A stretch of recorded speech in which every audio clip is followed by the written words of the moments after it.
This story is called The Christmas Crocodile. You guys see the cover there?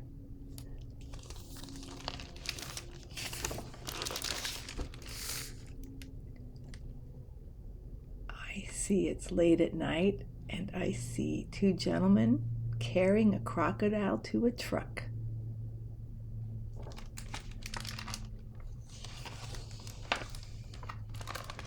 Let's see, what do we see here?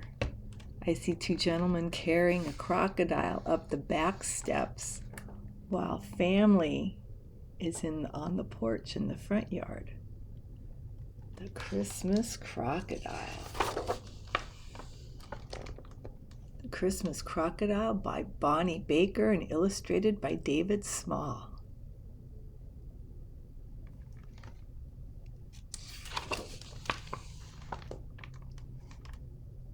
Oh, goodness.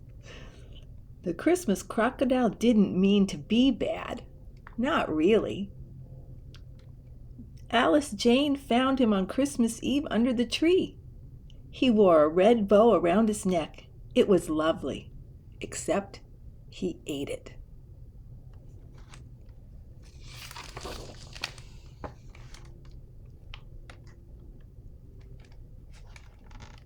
Then he ate a couple of presents, just little ones, and he gnawed on Father's shoe, ate the wreath in the hall, and ran away with the Christmas roast, a big one. He was eating up Christmas, and no one knew what to do about him.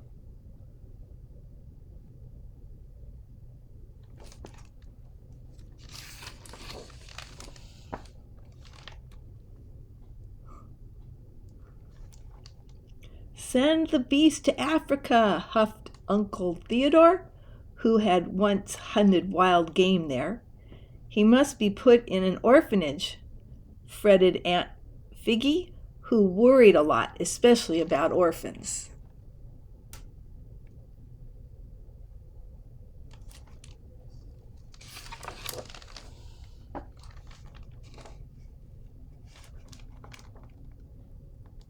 Lock him in the back room, Alice Jane instructed Father, while we consider the situation. Better give him the pumpkin pie, said Mother. He still looks hungry.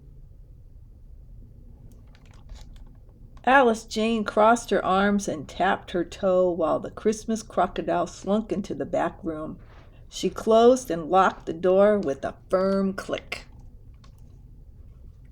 But then she thought she heard him sniffing in there, not feeling hungry after all. She slipped him the pineapple upside-down cake along with the pie.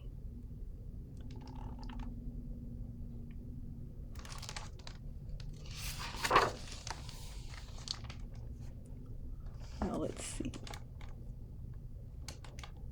We could make him into a pair of shoes, said Uncle Theodore, who was busy considering things back in the parlor.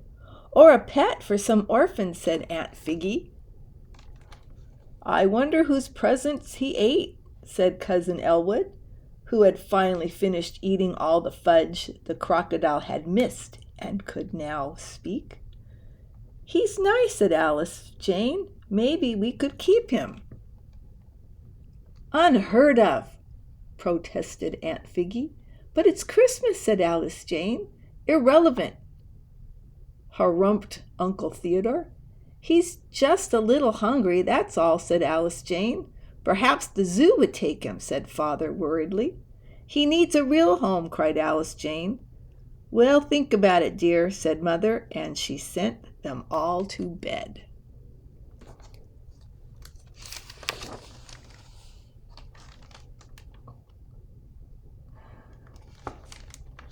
The Christmas Crocodile didn't mean to be bad, not really. But in the middle of the night, he ate through the back room door, swallowed 29 crumpets on the kitchen counter, a box of pralines, 1 fruitcake, 5 golden oranges, and left stovetop burner and a plate of Ginger Star cookies They were Santa's. They were for Santa. Then he crept upstairs. One door was open just a bit. He nuzzled it open a bit more. Inside he found tasty talcum powder, a feather boa that tickled his tongue, and a swig of perfume. Just right. Then he found 10 pink toes. He sniffed them. He licked them. Yum. He took a teeny tiny bite.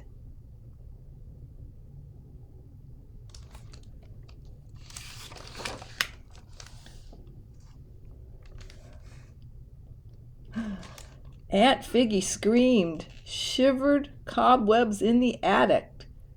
Aunt Figgy's scream shivered cobwebs in the attic and made the dust dance on the bottle of wine in the cellar. I'll save you, roared Uncle Theodore, waking with the start from a dream about cannibals. Run for your lives, shrieked Cousin Elwood. There's blood, gasped Aunt Figgy, pointing to a pinprick of red on her little toe. Where is he? Sighed Mother.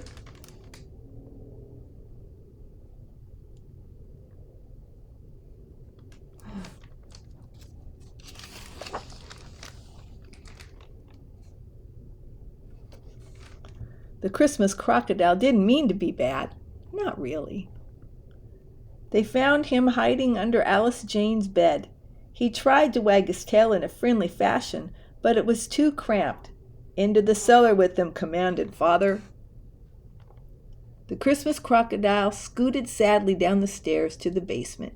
He shivered in the cold, but Alice Jane crossed her arms and tapped her toe. She closed and locked the door with a firm click. Then she went back to bed and lay under her warm blanket. She swallowed a lump in her throat. Somehow it didn't feel like the night before Christmas anymore.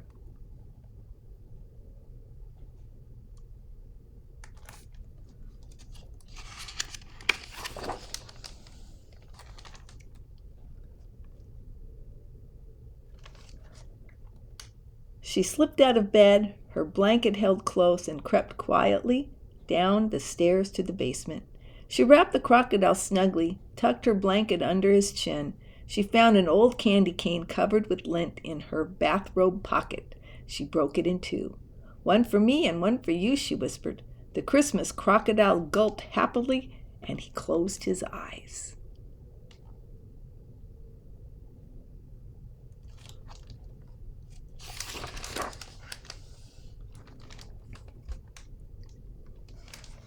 The cellar door creaked open.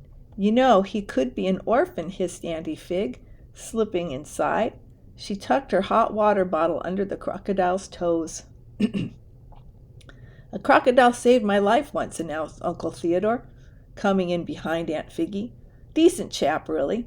He spread his Zulu robe over the crocodile's tail. Perhaps he's learned his lesson, said Father, peering around the door and holding up his red earmuffs.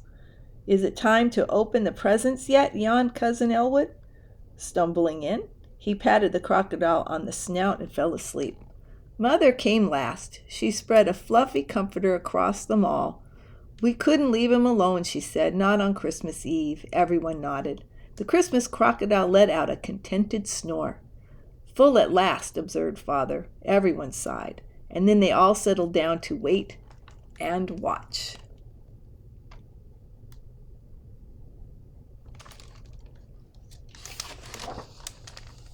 Oh, that doesn't look well. It doesn't look good. The Christmas Crocodile didn't mean to be bad. Not really. But somehow everyone fell asleep. Somehow the crocodile slipped away. Somehow he ate through the basement door. They found him the next morning in the parlor looking alarmingly round. Alice Jane's blanket was gone. Aunt Figgy's hot water bottle was gone. Uncle Theodore's Zulu robe was gone. Father's earmuffs were gone. Mother's comforter was gone. The Christmas tree was gone. A blue spruce. All the presents were gone except one. Pump his stomach, yowled Elwood. Send for my elephant gun, roared Uncle Theodore. Those were the orphans.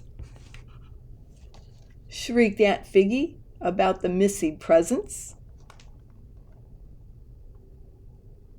Oh, those were for the orphans.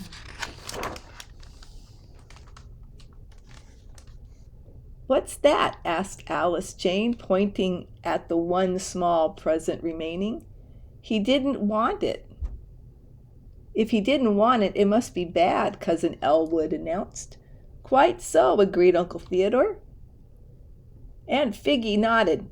I'll open it, said Alice Jane, and she quickly tore off the ribbon. December 25th. Dear family, hope you like the crocodile. Love, Uncle Carbuncle. XXXOOO. It's from Uncle Carbuncle? Cried Cousin Elwood. Good old Carbuncle, shouted Uncle Theodore. Carbuncle at last, breathed Aunt Figgy. But we haven't got an Uncle Carbuncle, protested Alice Jane. Since she was right, no one knew what to say, but Alice Jane knew it meant that the Christmas crocodile had been delivered to the wrong address. And sure enough, the doorbell rang.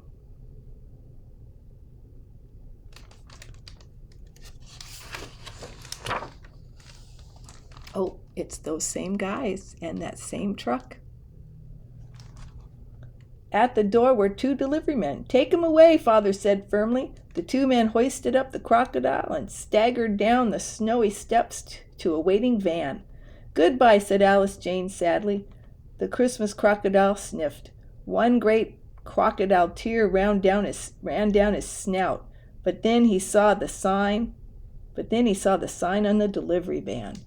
Carbuncle's Vegetarian Cafe and Reptile Petting Zoo. All you can eat. Eat, drink, and be wary.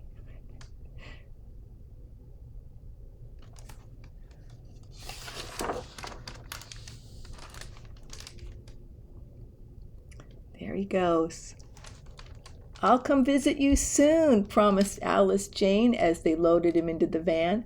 Merry Christmas, cried the deliveryman. Merry Christmas, cried one and all. The Christmas crocodile didn't mean to be bad. Not really. He waved his tail farewell, but as the van rounded the corner, it did look rather like a deliveryman's cap in his jaws.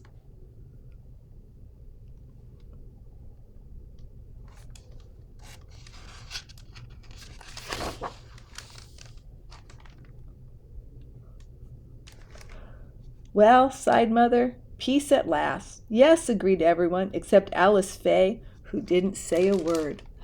Oh dear.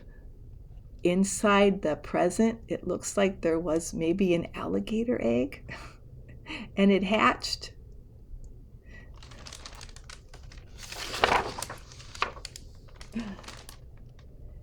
And this is the last page. I can see Alice Jane upstairs feeding a crocodile. The end. And that was the Christmas crocodile.